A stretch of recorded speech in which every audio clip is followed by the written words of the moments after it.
afternoon. I'm learning as I progress. Last time was the first time with David Dangerfield Sensei. He was hopeless at talking about himself, so I think John Marshall Sensei would be better at it than that. So let's get started.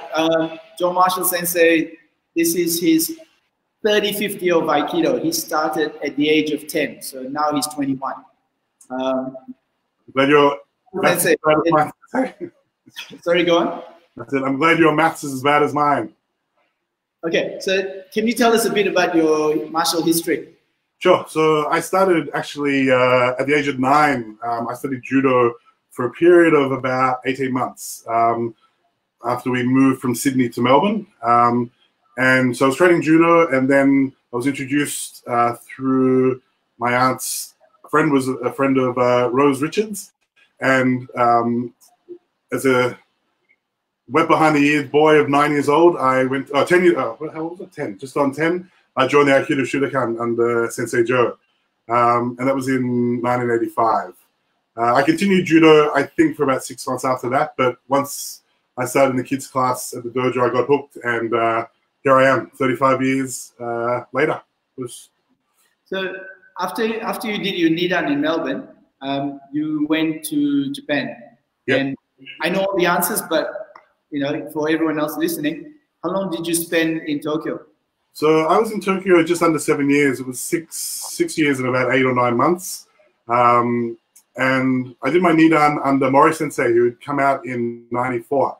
And my Shodan was actually 4 years before that, at the age of 15. So going to Japan, I was 21. I just went there for a year. I thought, I'll go for a year, see how it goes. I had no plan to do the instructor's course. I thought I knew how to sit in Seiza. I was wrong. And so my main motivation was, I finished high school. I was working at a bar for a couple of years. And since I was really young, I'd heard stories about Japan from myself being, exposed to Japanese teachers. And that's all I wanted to do. I had no idea academically. I wasn't very clever. I had no idea where my future lied academically. All I knew is that I wanted to go to Japan. And I knew that somehow it would be a springboard for me to, do something with my life, I guess. So, sorry, to answer your question, 6 years and about 8 months. So when you left Japan, you left as a Yondan, is that right? Yeah, so I'd done my Yondan in 2001, and I came back at the end of 2002. And that was to go to university and to study to be an osteopath. Yep. So, and also, John Marshall Sensei was teaching at the Shudokan when he came back. Yep. And then he went back to Japan to do your Godan? Yeah, so 2006, I did my Godan. The thing about that I like just to mention about the Godan test is at that time, there were many foreigners who had taught at the dojo, or there were instructors at the Yoshinkan International section, had left and come back and done their test, and many had failed. And the reason, there was different reasons why, but it was a really scary endeavor because I was representing not only myself, but I was representing the Shudokan, I was representing my teachers, and it was a big deal. So my Godan test, I practiced pretty much, I wouldn't say full time, but pretty much 6 days a week for almost a year. And the reason I heard people weren't successful is that they're like, all right, I'm going to do Godan. They'll go for a week to Japan or 3 days. They'll show up to the dojo once and do their test. So I think from Japan, they really wanted to see dedication, and the difference between 4th Dan and 5th Dan is massive, or back then at least. 5th Dan was technically mastery of the style, and of course, mastery, I use that loosely because you never master a style, but proficiency of the Kihon Waza, the Kihon Dosa, and obviously as you test for Sandan, Yondan, Godan, your level is supposed to improve. So between 4th and 5th Dan, it's, it was a big deal, and I took it very seriously. Lucky I passed. I have a few stories about that, but yeah, it was, it was a hard slog, but it was worthwhile. And I think even if I had failed, I gave 100%, and to me that's what a Godan is all about. Okay, sorry, I need to move a little closer because it's raining really heavily. Again, I had a couple of questions prepared, but you've taken me off on a different tangent. Sure, sorry about that. for everyone listening, all my life I've been part of the Yoshinkan, but as of about 2008, I left. The reasons, we won't go into the reasons. What I want to ask John Marshall Sensei, he talked about the Yoshinkan of old. What's changed? What's the difference? So, I mean, physically the location is obviously different. It's a hard question to answer. All of the places has changed, sorry, from the original dojo. I only knew the Ochiai dojo. I didn't know the previous dojos at Musashi Koganei. So my time there, the time I spent there, almost 10 years of training there, on 7 years in Japan, and going back quite regularly once a year to train. That was my golden time. And what I mean by that is that we had Inoue Sensei there, we had Chida Sensei there, and they were the glue that stuck the place together. And we were very fortunate that I could learn under such great teachers.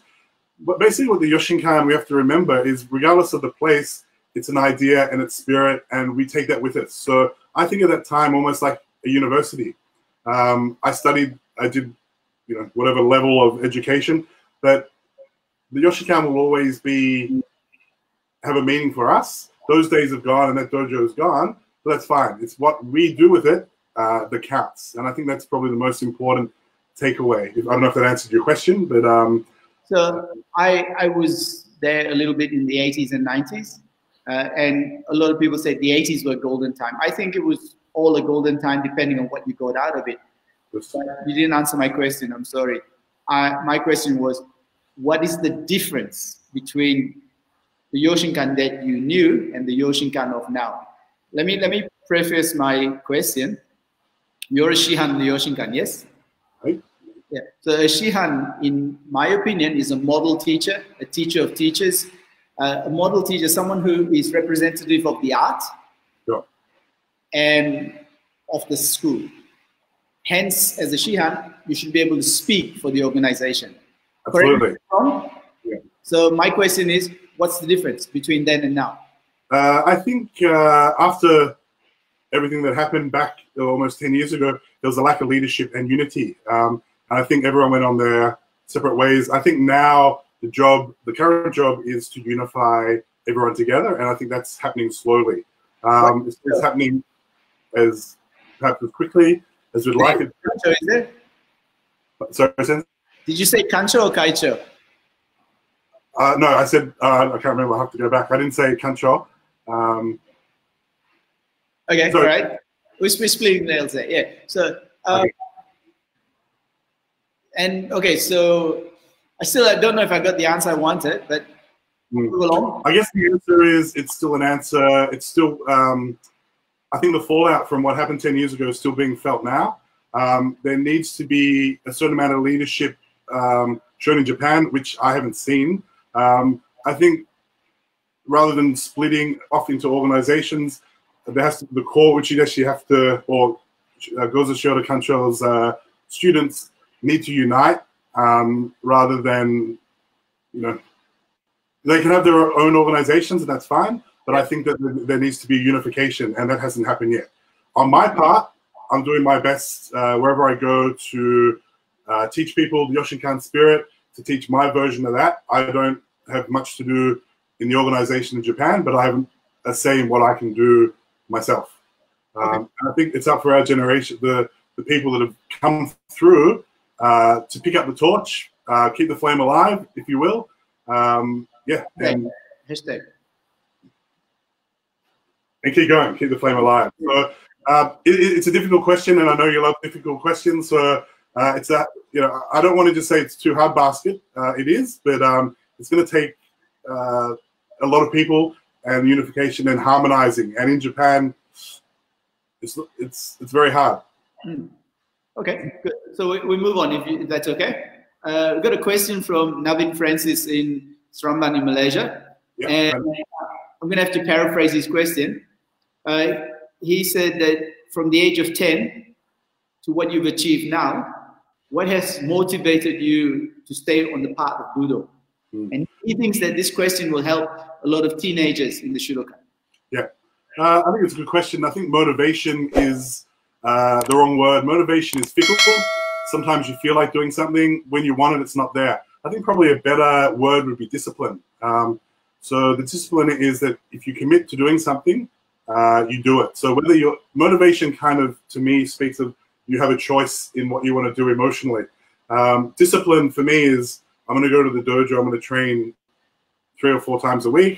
This is what I want to work on. And regardless of how I'm feeling, unless I'm on my deathbed, I'm going to make an effort. So I think it comes down to, firstly, discipline and applying yourself, and even just a little bit of discipline and effort.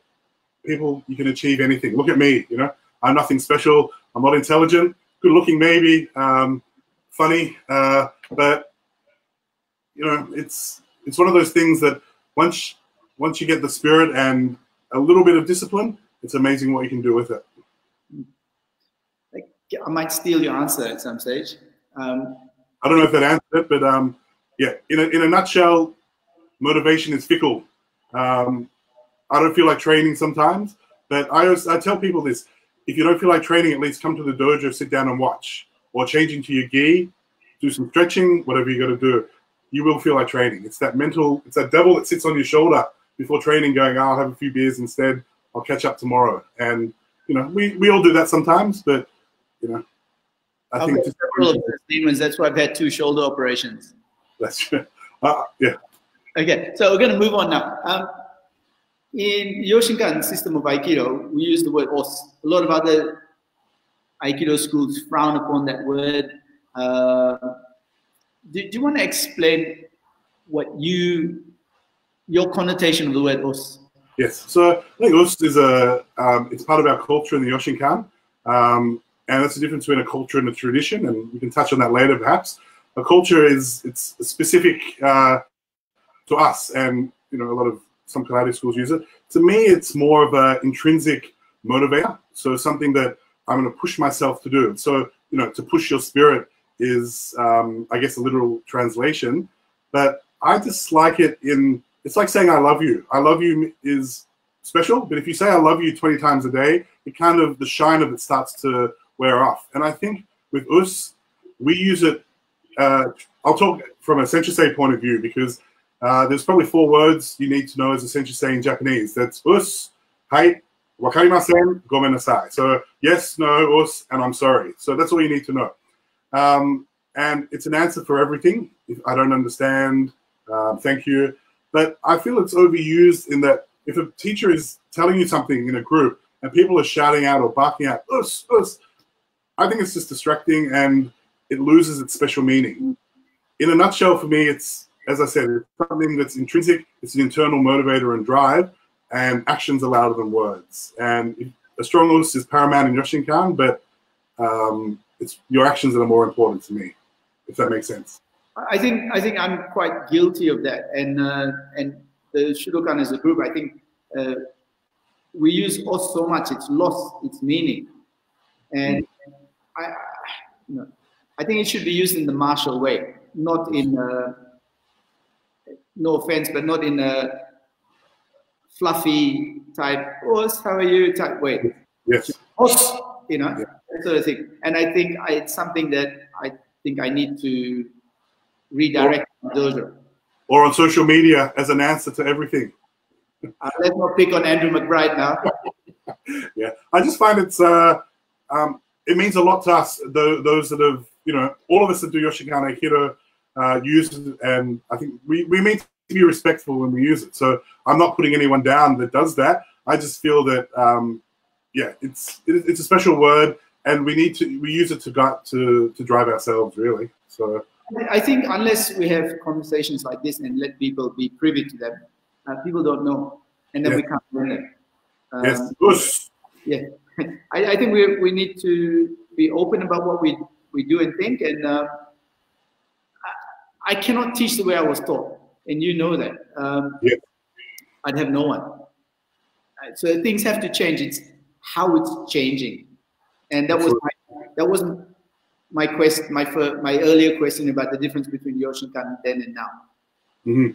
Anyway, look, I'm not gonna hijack your interview. No, I think it's really important, because a lot of people, even beginners, or you know, a culture of the dojo is just done, and people don't kind of they may not know, the full meaning of it. And I think it's good, as you said, to talk about it. And that's just my opinion. My opinion,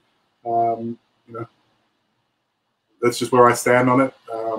But your opinion is born out of 35 years of practice.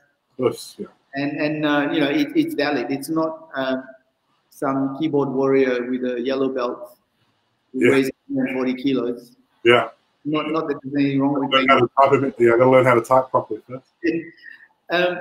Now, you mentioned Facebook. And you recently had a rant, if I may use that word, on Facebook about racism.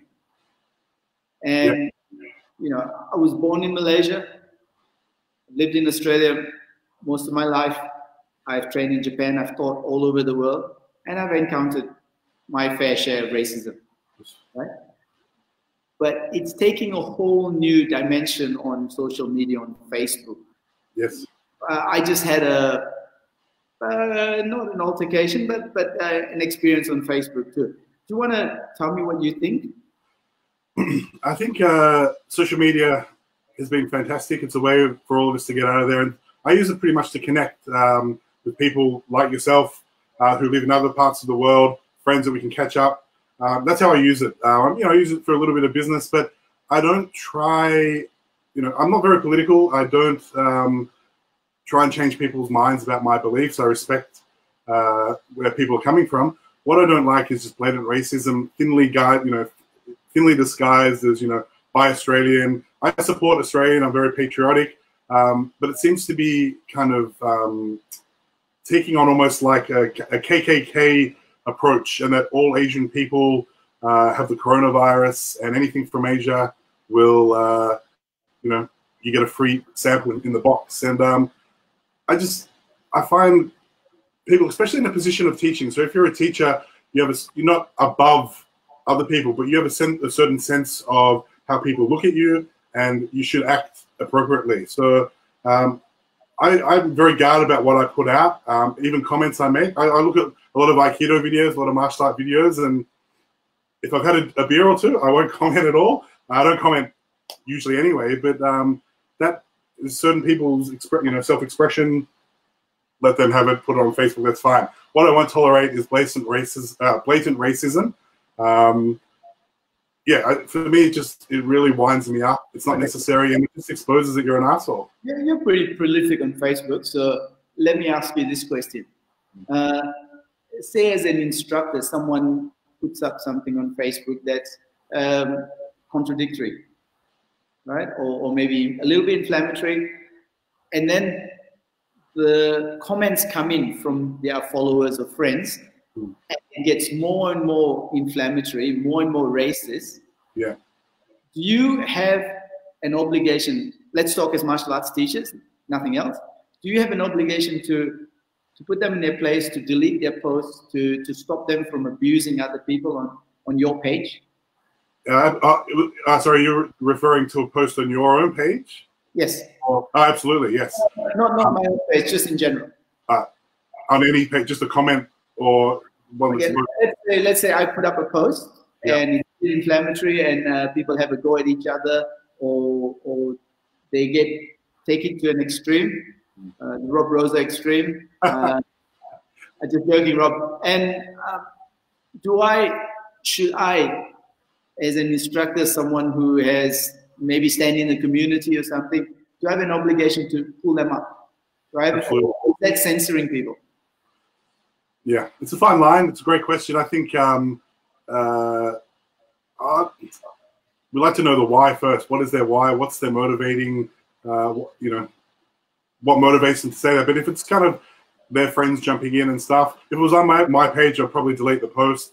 I would have a chat to them. That's a tough one, because if it's getting more and more out of hand and it's racist, then it's... You've answered it. You would take responsibility for the post. Yes, I would. Then maybe even delete the post.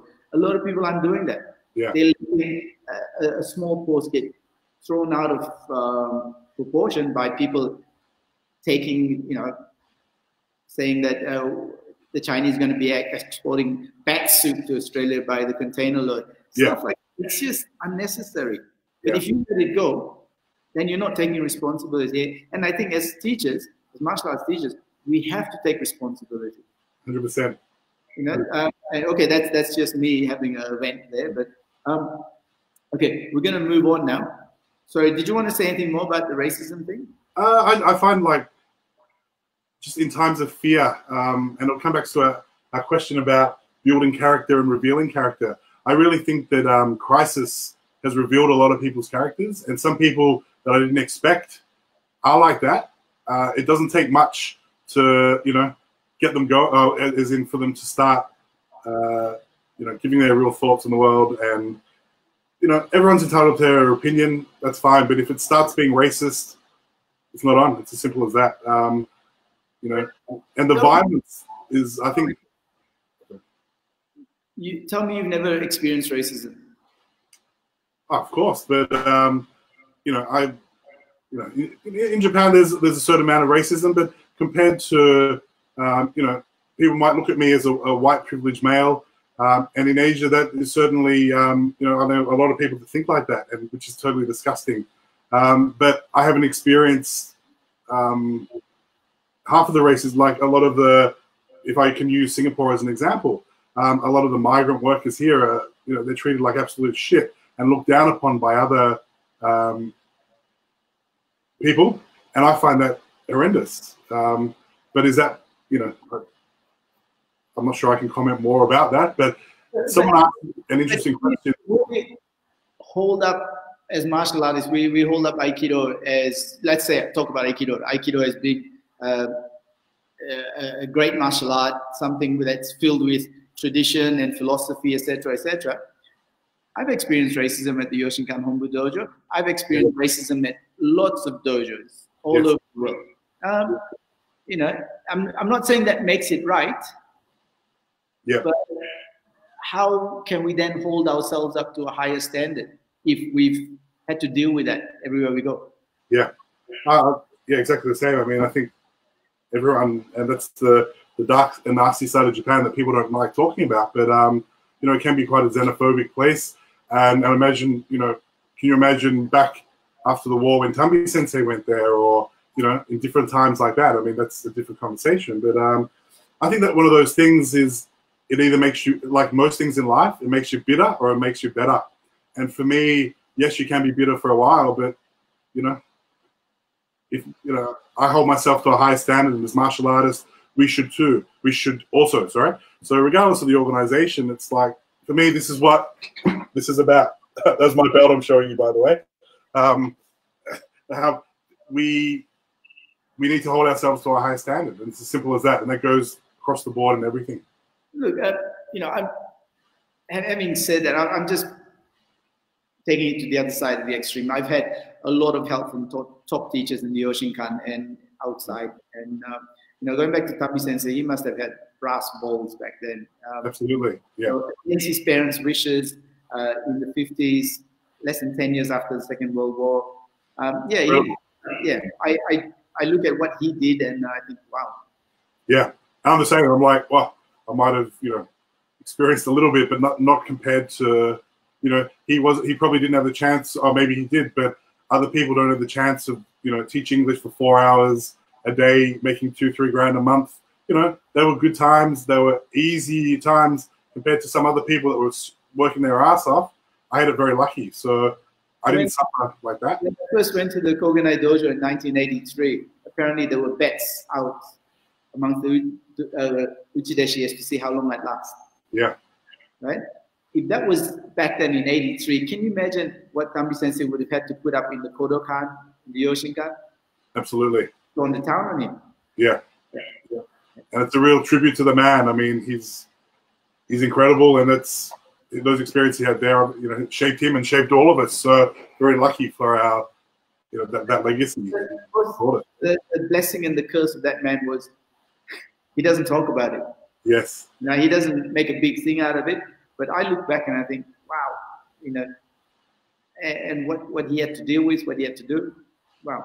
And it's such a lesson in that, for me, and, you know, we've said that before, and people have probably heard me say this before, but people like him, you know, where Sensei, they're an epitome of a martial artist, a budoka, what that should mean. And you know, if I had a hat, you know, I'd take it off to them because they've been very inspiring. And you know, we stand on their, you know, it's full of cliches, but we stand on their shoulders. And you know, you know, like what I said about Thambu Sensei not talking about, I think that's part of his, I don't know if self-effacing is the right word, but part of his humility. Yes. And I think that's something that's lost in martial arts, which takes me on to my next thing. Yeah. Your pet hate is people calling themselves Sensei or Shihan or Kren, Puba, whatever. Right? You and I never sign ourselves off as Sensei or Shihan. In 1993, I took some students back to the Yoshinkan and we did the Aisatsu.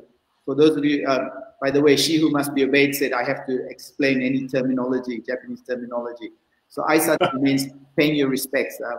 So we did the Aisatsu. And Shioda Gozo Kancho came up from behind his desk, bowed to them and said, Shioda desu, which means I am Shioda.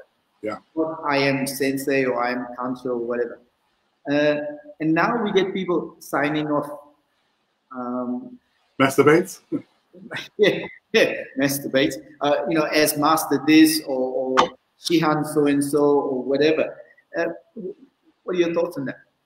Yeah, I think it stems from a basic lack of knowledge of the Japanese language, and I don't mean to get up on my high horse, but here I go.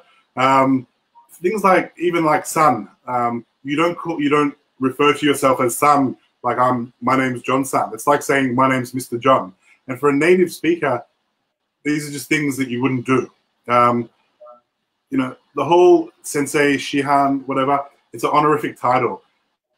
If you teach English, you've never taught English before, and you go and teach it at English school, you're immediately Sensei. So it doesn't, you know, it has a lot of weight, but at the same time, you know, don't take yourself too seriously because probably no one else does. And people, I guess, out of Japan equate it to it's an honorific title. It's not like doctor or professor. And if that's your title, then, you know, use it as a courtesy title. But you'd never see a Sensei or a Shihan, for that matter, have their name and then Shihan after it. You may have it, you know, as a title below, but they would never refer to themselves, I guess, as, you know, Shihan John, or, you know, when we refer to other people, that is a mark of respect and courtesy. But to themselves in a letter, I see it a lot, you know, but it's the other way, Shihan Tom or Shihan whoever. It's just ridiculous. So stop it. Please stop it. If you're doing it, if you know anyone that's doing it, it doesn't make sense. You don't have any special powers. It's a title that's honorary. It's a signpost on your journey. Respect it and leave it at that. Cool. Good answer. Okay. Now, we're getting to the end of the interview. I am not going to ask you what I asked David Dangerfield Sensei, because he gave the most negative of replies. Man could be so negative, so, but yeah, just joking, by the way. Okay, so in this age of isolation and quarantine, etc., if you could give someone a practice or something to do, I mean, a lot of people are doing it out there. What would you suggest? Something that is... There's quite a few things. I kind of have been thinking about this a lot, and I haven't been doing online lessons. You know, a lot of people are, and, you know, I respect those that are doing it. I don't have a place. I like showing people ukemi. The sword stuff, I leave it to people that are better at that than me. There's some stuff that I'm going to release, and I can send a link to people later about some general mobility. I don't really have room to show you now, but some mobility and some tips. We're going to be sitting down a lot and chilling. So if you're, after your exercise and all the rest, I want to share with some people just some postural stuff. As an osteopath, my other hat is dealing with a lot of postural decompensations, and sitting down is a massive one of those. So I prefer to send a proper link to it later. I'm going to film it properly. Would that be something people may be interested in? Or I think so, and, you know, we'd be honored to be able to share it on this channel. Yes. Yeah, it's just some gentle mobility stuff that I give my patients to do. there's certain injuries as martial artists, especially as Aikido practitioners, we get lower back, shoulders, of course, mental scars. That's probably a separate conversation. But yeah, I'd like to share that with people because I like to do it justice and do it properly. So yeah. Okay, I have to ask this question for a friend. His name's Rob Rosa. He has a problem with his arm because he does this too much. You know, say something, yeah. You got to alleviate the pain in his bicep from having to lift glasses all the time. That's right. I'm surprised that he lifts his own glasses. This is true. This is true. Yeah. Okay. Sorry, go on. No, that's right. Yeah, so I think some postural stuff. One of the main things, this is from an ergonomic point of view, is that people are sitting down a lot. You know, yes, there are correct ways of sitting. No one does it, to be honest. 90 degrees like this. Who sits like that? What is important is that you move and take breaks. And this is a great time to work on yourself, work on training, work on exercising, get out off social media if you can, use it for good. The list goes on, but yeah. I'm getting a lot of comments saying that would be great. Yes, please. Yes, please. But these are the same lazy bastards who don't do the classes that I give. They say it's great, but they don't practice it. So he's not going to put it out there unless you practice the stuff I've shown you. That's absolutely correct. We got 2 things before we finish. Yeah. One, I was honored to write a review for a book by John Marshall Sensei. It's called Living the Martial Dream. Please remember how to spell the word martial. 2 connotations there. Do you want to say anything about the book? Yes, thank you, Sensei. So,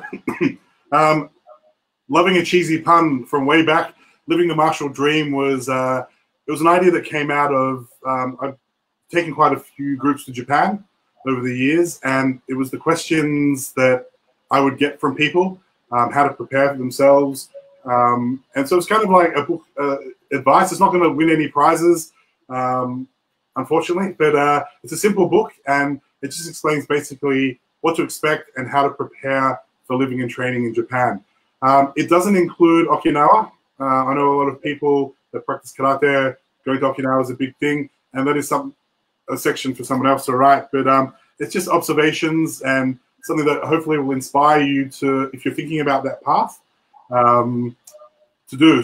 I believe, sorry, this is, I don't know if we have time for this, but yes, go for it. There's a question that a lot of people ask is, do I need to go to Japan, or do I have to go to Japan to learn Aikido or Budo? And the answer is, of course not, or it depends. 25 years ago, when I went to Japan, Mori Sensei, Joe Thambu Sensei had the rank of 5th Dan. 5th Dan in those days is a very high rank, and that hasn't changed. What may have changed is it's becoming a little bit easy to get these days, but that's the topic for another conversation. But you know, 5th Dan was God, but there weren't a lot of opportunities to, you know, you needed to go to Japan at that time, I believe. Another reason to go to Japan is it puts things in context. So you can learn Budo anywhere around the world, but where it comes from and your understanding may be improved if you go to the source. That's my opinion. I love Japan. I could live there. You know, I could have lived there forever. I'm glad the path I chose, but yeah, it's hopefully a guide to assist people in that decision. So yeah, it'll be out ready. I've been prolonging it. I wrote it about 6 years ago. It's had about 20 different changes, but I think it's ready, so I'm going to release it soon. And everyone on this channel, you can pay double and buy it from me. Yeah, and it may cure insomnia as well. So it's a 2-for-1. Now, I was going to wind it up, but I've got a question here about the Sensei title thing. Yeah. So this person says, when should you call someone Sensei? Okay. So if you call Sensei and when?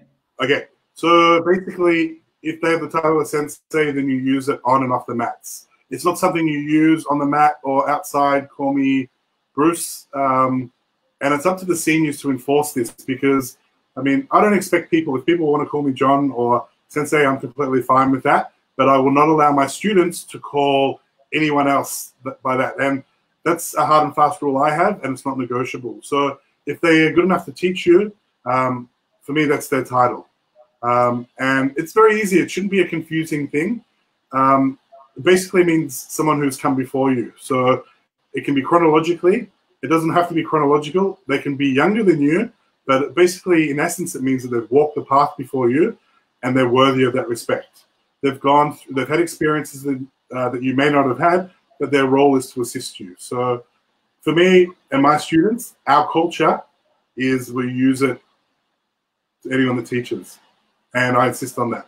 And if you don't, then it says a lot about your martial upbringing and your culture. Some people don't know, and that's understandable. If you don't know, you don't know.